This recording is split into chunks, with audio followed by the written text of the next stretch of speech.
my plan is to become the worst best player in Norway.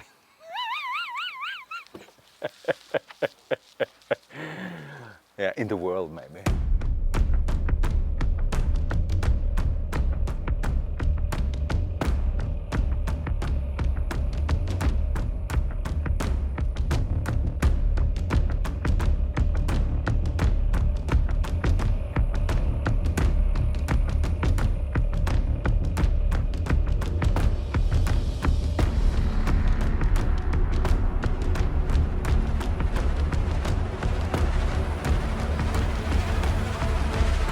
Shot looks good if it just stops, and it does. Hitting the tractor, putting on the brakes. That disc may have even landed in the driver's seat, which is exactly where we will find our leader.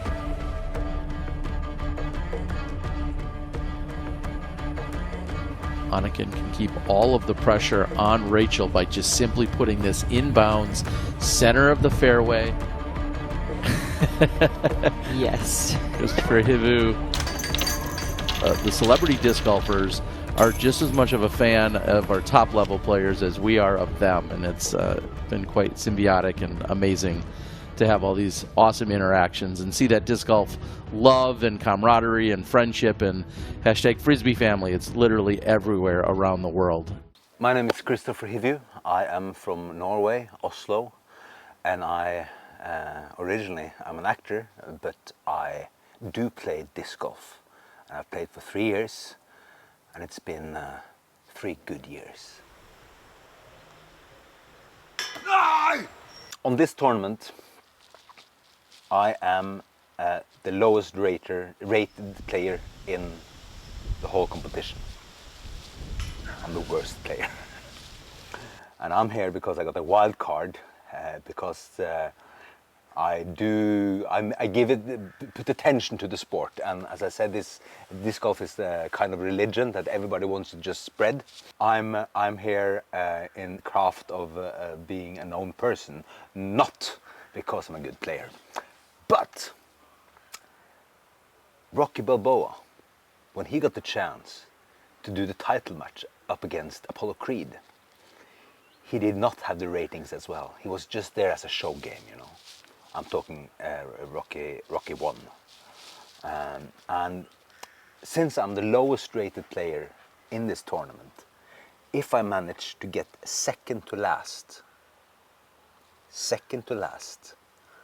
it will be as big a sportsly performance as when Rocky Balboa managed to stand 12 rounds against Apollo Creed in Rocky 1.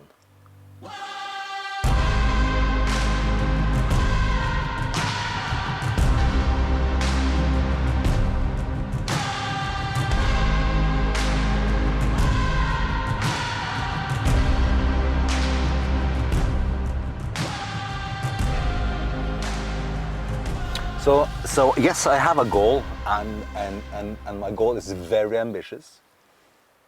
And it's to become second to last in this tournament.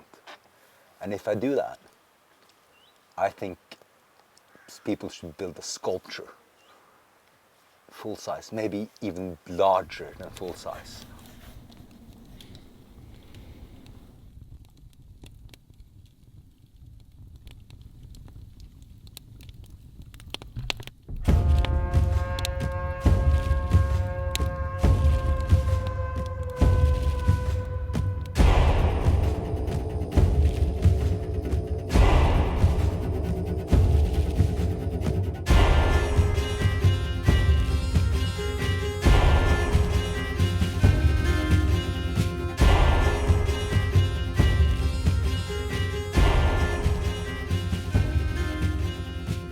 First ever international live broadcast here on Disc Golf Network. Zoe, what are you most looking forward to? Well, I got to be honest, just checking out these lovely landscapes over in Norway and seeing 2 unbelievable courses that we've only seen on some film and read about. I just can't wait to see the course features. Brian?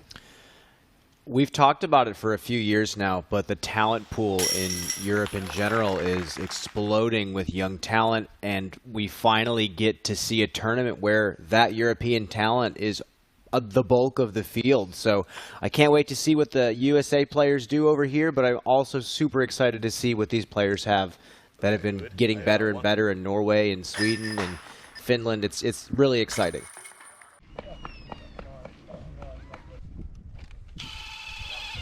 We have now been preparing this course for last 2 weeks. Every tool is a hammer. And it's been a lot of work cutting the grass. Øyvind Jarnes, course manager at Vaset Disc Golf Park. This part of the year everything grows in Norway, and I think we have delivered the best course we ever have put together.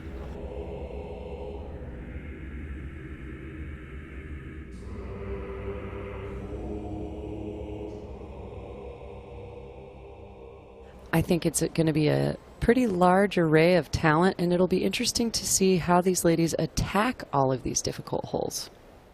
When I came back here this year, I knew it was going to be a silver series. I knew that they had done a lot of preparation before this event. I know all the people there, and I just felt that I wanted to do good out there and to take down the win. And the first round was really good. I felt I was completely in control. Steen's approach on hole 14, and she's hitting pole. That no work left to be done here.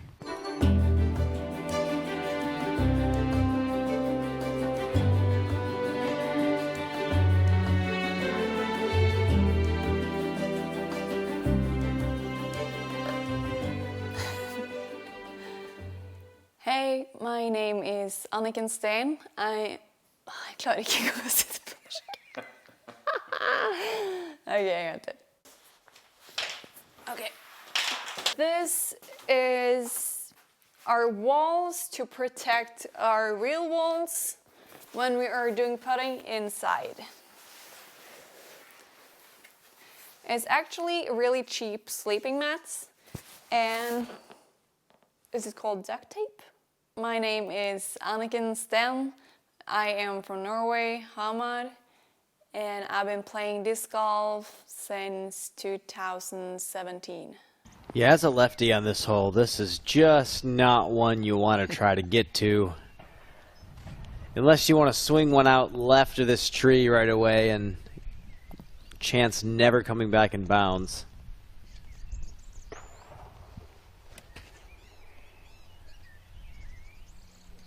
Oh my. And this is an aggressive play. And it looks like it checks up. Does it stay? It looks to be in bounds. That is bold, Terry. Excellent shot. I love it. Incredible shot just after I discouraged all lefties from going for it. The lefty proves me wrong. I am here for it. That was fantastic. Unfortunately, that's only a portion of the difficulty found on hole 16, and she's on the most treacherous green maybe we'll find in Europe, but there's been 0 birdies given up, and we've seen 57% of the field has done bogey or worse. Oh, we're looking for this first birdie from a lefty. See this too. Oh no! What an attempt! It looked like it was in. She gave it a run. I have to give her 100% of the props just for trying.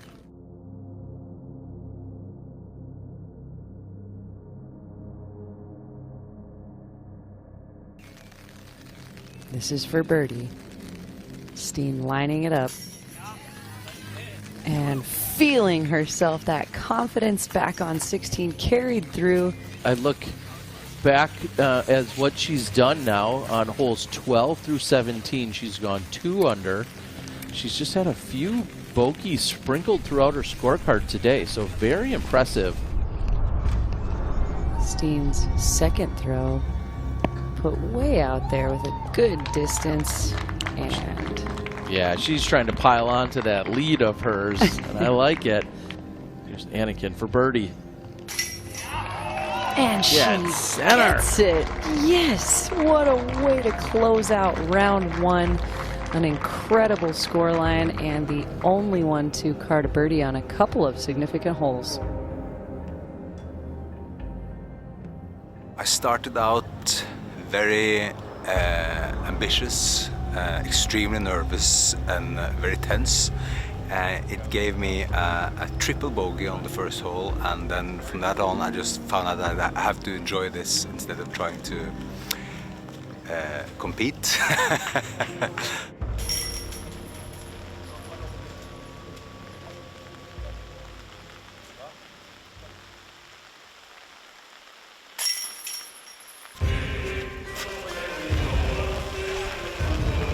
String the OB line. Exactly how I planned it. So we are now on the bottom group, the 4 lowest players from last day's tournament, and the mood is good.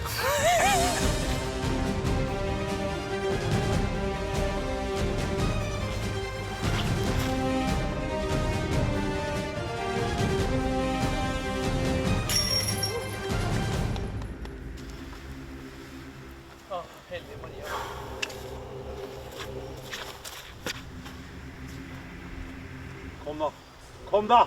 Kom seg! Takk skal du ha. He listened.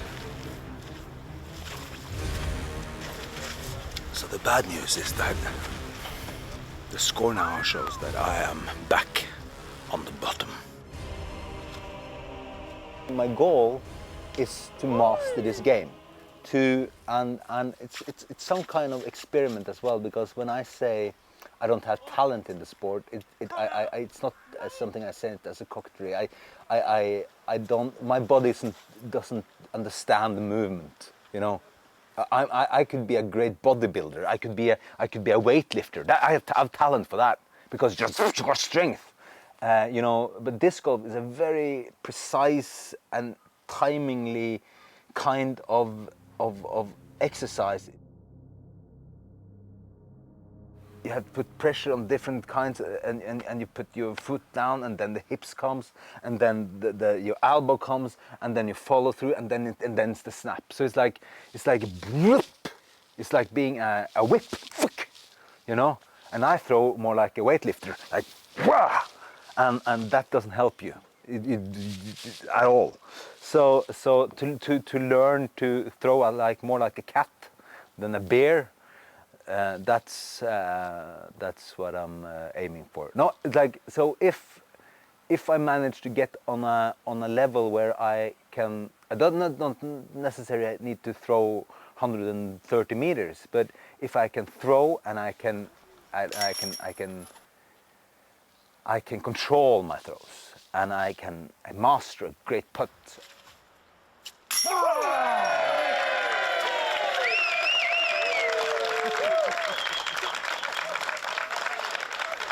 And the longest putt is mine. And I can like feel that I actually know how to play this game. That feeling of mastering, to feel that I master this after years of not feeling that, just in moments. That's my game actually. Did you make the long putt? Is that you? Well, long, it's just 9 meters, but last year. That's insurance. Last year I did like 15 meters. Ooh. Away. That was a good moment. Yeah. I'm still living it. Yeah. Every day I go to sleep, I think about it. It's a funny thing. You go out and you throw like it's just horrible, and you feel like I have to quit this game, and then you do one good putt, and then you're like a one good throw, and you feel like I'm good at this. It hooks you right back. Yeah. It's like gambling. Yeah. Like gambling. You lose, then you win. You lose, you win. Yeah. Well, when I was 12 years old, the first disc golf field in Norway was established and built like 500 meters from my house. So I could have started when I was 12, but I didn't. I waited 28 years before I picked up a disc and started to throw. And it happened that Ekeberg, who's the field closest to my home, it's actually one of the most, it's the most played disc golf field in the world. So it has a world record, but I didn't help that statistics. But when I was about 40, I ran in the woods and I found a disc, and instead of running, who sometimes feel like an action that doesn't lead to anything, I started to throw that disc, and I really enjoyed it, and from that on I have kept throwing plastic through the year.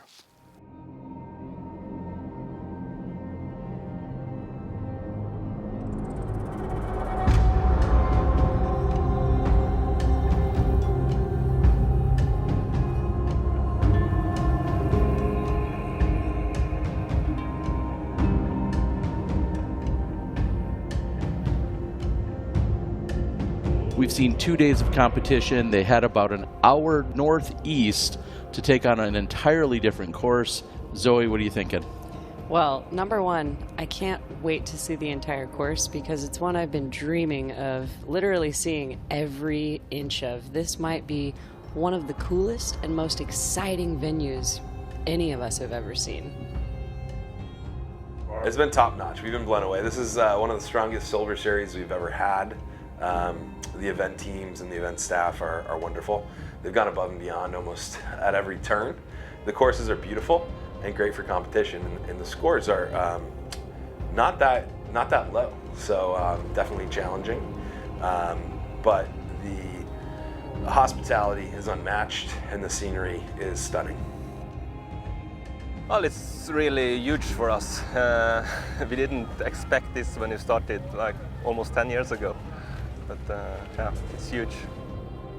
My name is Sivert Øverås. I have designed the Øverås Disc Golf Park, and I also live pretty much on the course. So yeah, we started building the course in 2013, and now it's developed into this circus. It's nice when they have set the course and the holes and stuff. We can think more about these kind of details just to make it nicer.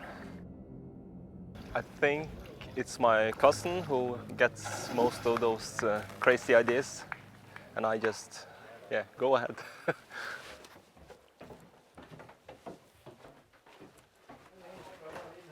So when I was a kid, there were a lot of cows here.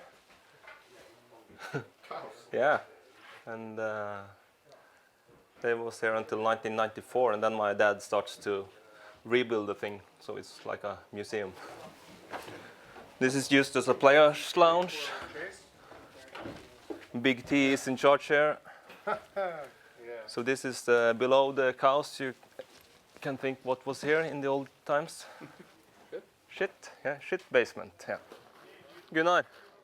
How do we get so many volunteers to help, like working 20 hours a day and almost last week? It's fun. Good friendship and very fun to do things like this. It's a big arrangement, and that's why we are working 24 hours around the day for getting it like it is. And of course, everyone I think is excited about the Pro Tour coming here, and we want to give it a little bit extra. That's a bonus, of course. That's a bonus. Very good. If it was, I don't know, if it was just, I think I did put a lot of pressure on myself, and maybe thinking too much sometimes. Rachel has closed the gap to only 4 strokes from our leader.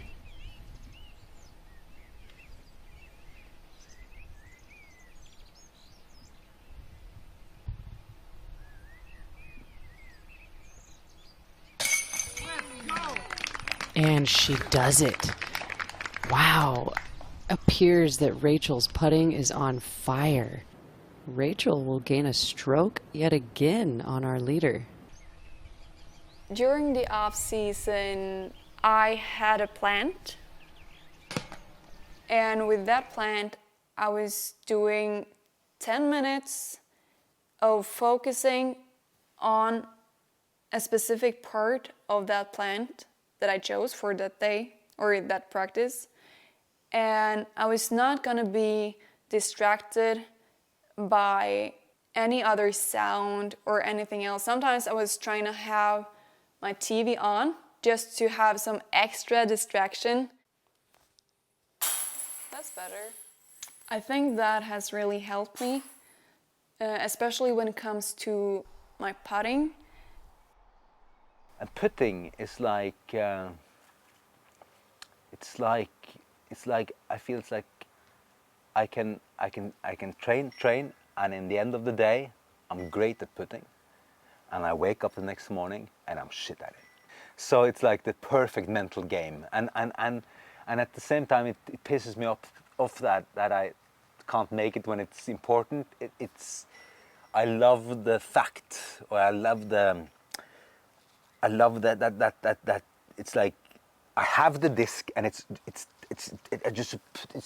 just do what you're used to do, and then all the mental process comes in, and I find that fascinating, even though I get extremely angry.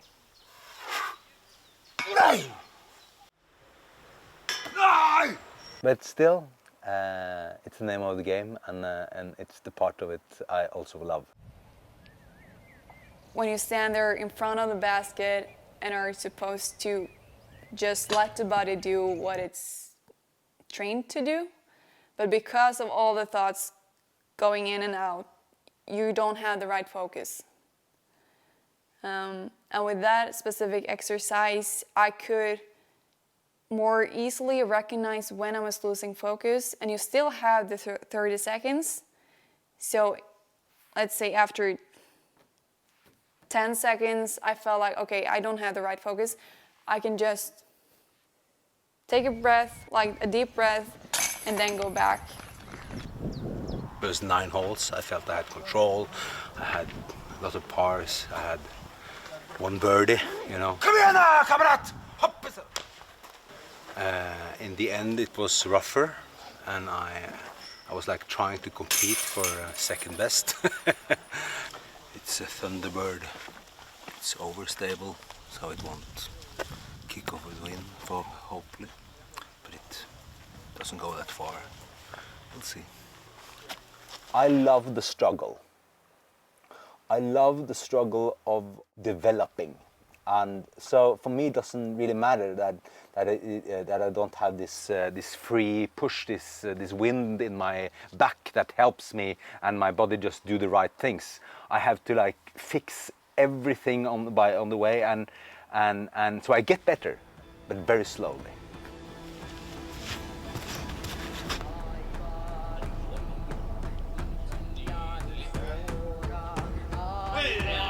Go to fairway.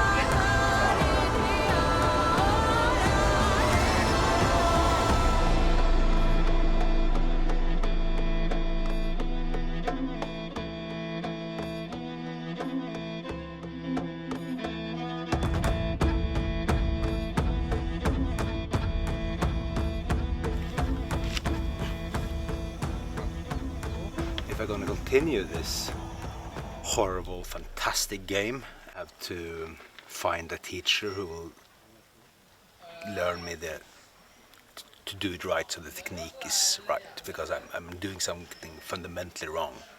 I'm not throwing with my hip, I'm throwing with my hands and my will and my mouth. I'm throwing with my shouting, you know. It's not a strategy or a technique that is recommended.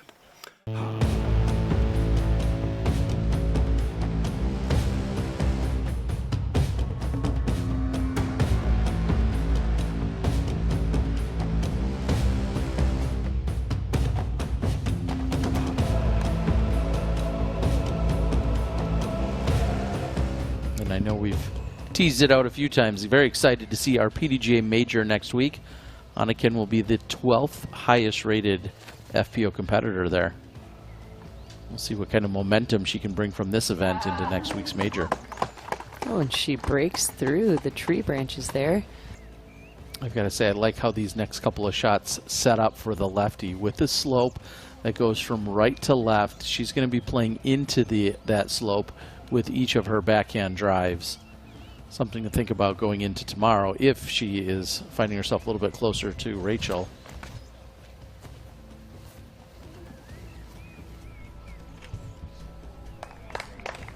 Oh yeah. Flirting with the line, but that is safe.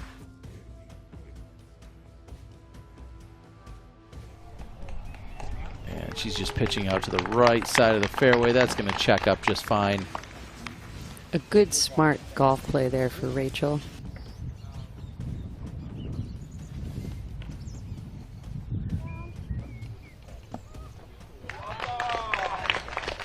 Very well placed for our leader, Steen.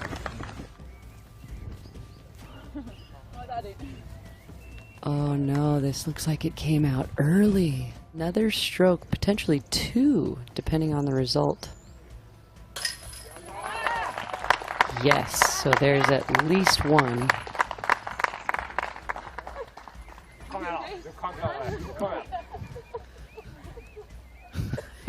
Tough to reach there. Now, if that's not, wow. True card camaraderie. Yeah, exactly. I was just thinking sportsmanship, everything else, camaraderie, friendship. Let me get that for you, Shorty. And guarding the double bogey there, so a two-stroke swing actually for our leader there to the good. When you go on for 4 days and every throw counts, every putt counts, everything counts, then a champion will come out of the game.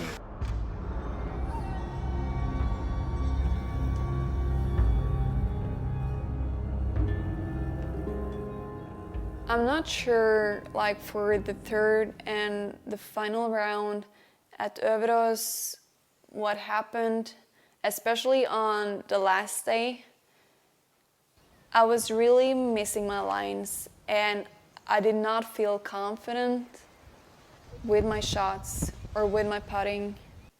And I think it was because I was really nervous. I think I was. My mental game was not really off, but I don't know. Sometimes you just have a bad round and you're not really able to explain why. Looking at their scorecard today, I see that Anniken has had 7 holes where she's played over par. Compare that to Rachel, who's had a very clean scorecard with just 4 holes where she's played over par. So Rachel's certainly a much more steady, consistent round than what we've seen from Anniken today.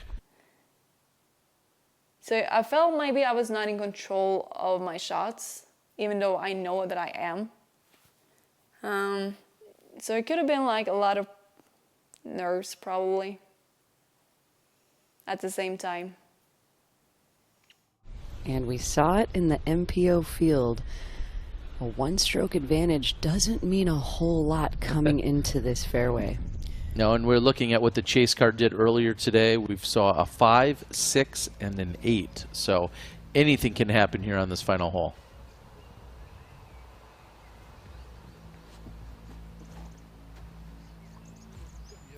Keeping it low and trying to give it a little more power with that gather step run up. Rachel parks it into a great spot on the fairway. Anniken needs to answer. When I was on the tee on 18, I was still not feeling confident, but I was like, okay, I'm just gonna drive one out there.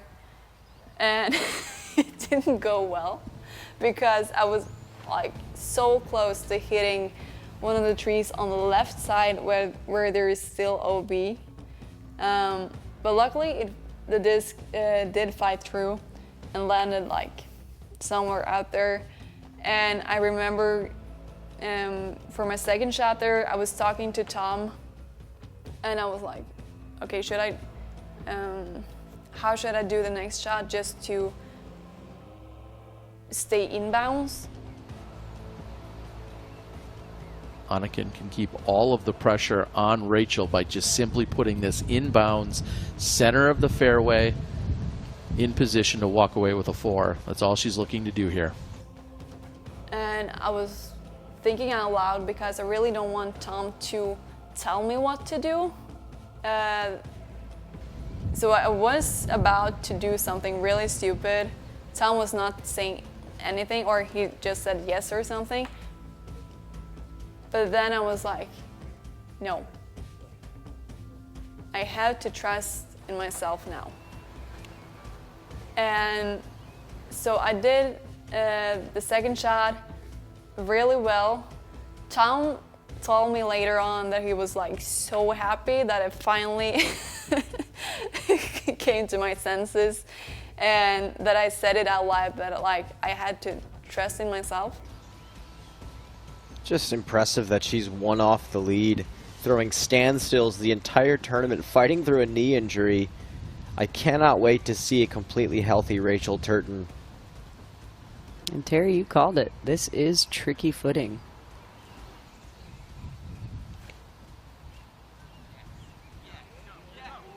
Clean release, tracking toward the OB.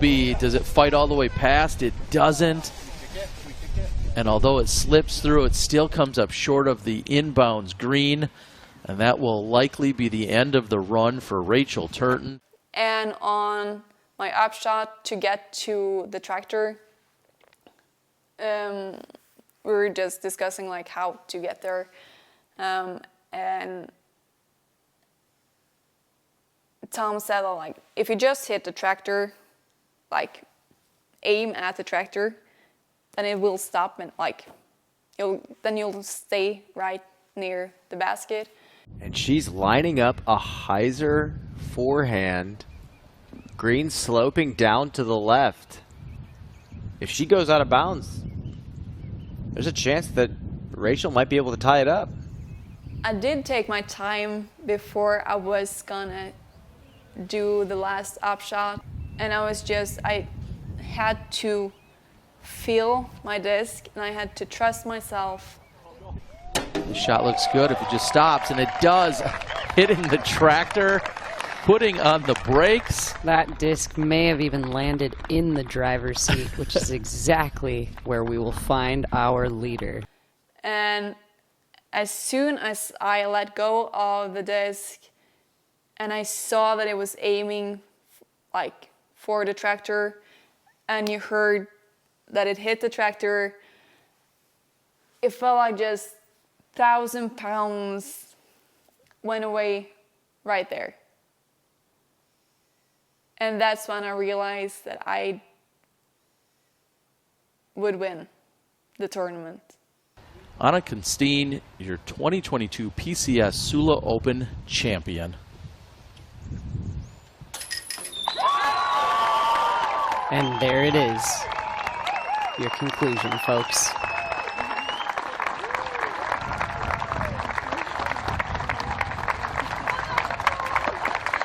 Ladies and gentlemen, your 2022 Sula Open, PCS Sula Open, FPO winner, Anniken Steen.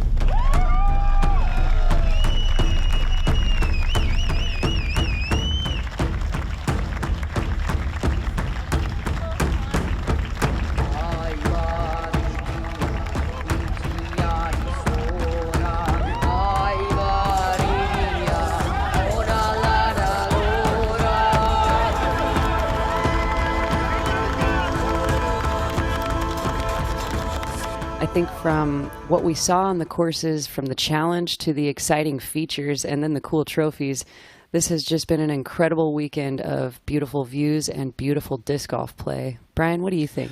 I mean, I think you kind of hit the nail on the head. I think for a private course in somebody's backyard, they absolutely nailed it on the championship level as well. And I think it's awesome to have a championship level course that's between 8,000 and 9,000 feet, and also a par 61, I believe. I love that. I love challenging par 3s. I love technical par 4s. Challenge the entire skill set of these best players in the world. I want to see more courses like that in the future.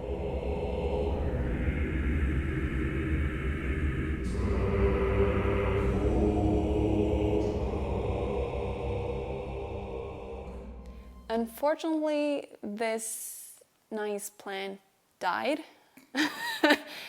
I was not treating it very well. I forgot to water it, so he's no longer with us.